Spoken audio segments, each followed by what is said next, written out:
వాళ్ళ ఊరికెళ్ళి. ఆ ఊర్లో వాళ్ళు ఎవరు చదువుకోలేదు కదా! వాళ్ళకి మేస్త్రి అని పిలుస్తాం మేము అంటే, "అరే నేను ఇంజినీర్ రా" అండి. "పర్లేదు మేము మేస్త్రి అని పిలుచుకుంటాం." So, that is the context sir ఇది. ప్రదీప్ గారు, ప్రదీప్ గారు హాయ్ అండి. Trailer looks good. All the very best. And మీ first cinema, first single Mahesh Babu గారితో లాంచ్ చేయించారు. 'నీలి నీలి ఆకాశం.' Yes sir. ఆ సాంగ్ చాలా యునానిమస్‌గా వెళ్ళింది. చార్ట్ బస్టర్ మీకు ఓపెనింగ్స్ తీసుకొచ్చింది. అండ్ ఆ సెంటిమెంట్‌తోనే ఈ సినిమాలో కూడా మళ్ళీ లాంచ్ చేయమని అడిగారా? బేసిక్‌గా ఆయన ఈ మధ్య ఏం లాంచ్ చేయట్లేదు ఎవరివి. సో, నాకు తెలిసి మీ గురించి లాంచ్ చేసి ఉంటారు. సో, ఎలా అప్రోచ్ అయ్యారు? మళ్ళీ అదే సెంటిమెంట్‌తో అప్రోచ్ అయ్యారా? అంతే sir. We are very happy, very sweet of him super star Mahesh Babu గారు. ఎప్పుడు కలిసినా సినిమా గురించి అప్డేట్స్ అడుగుతారు, ఏం జరుగుతుంది ఏంటి అని.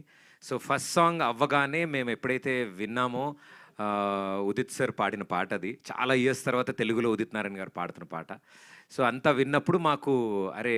మహేష్ బాబు గారు కూడా చాలా పాటలు పాడారు ఇవన్నీ అని. సో, సార్‌కి ఒకసారి వినిపిద్దామని నేను తీసుకెళ్ళి సార్‌కి వినిపించాను. వీడియో సాంగ్ కూడా చూపించాను సార్‌కి.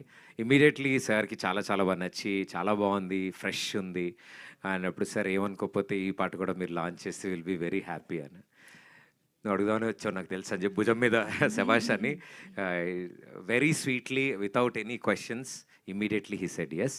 So, yeah! His are lucky charm. Nitin garu, Bharat గారు, ఈ సినిమాలో చాలా ఎంటర్‌టైన్‌మెంట్ బ్లాక్స్ బాగా సెట్ అయినాయి అంటున్నారు ఎపిసోడ్స్ వైస్. లైక్ దీంట్లో ఒక సీరియల్ సాంగ్స్ ఏవో ర్యాప్ లాగా సంథింగ్ ఏదో చేశారు. అది బాగా హిలే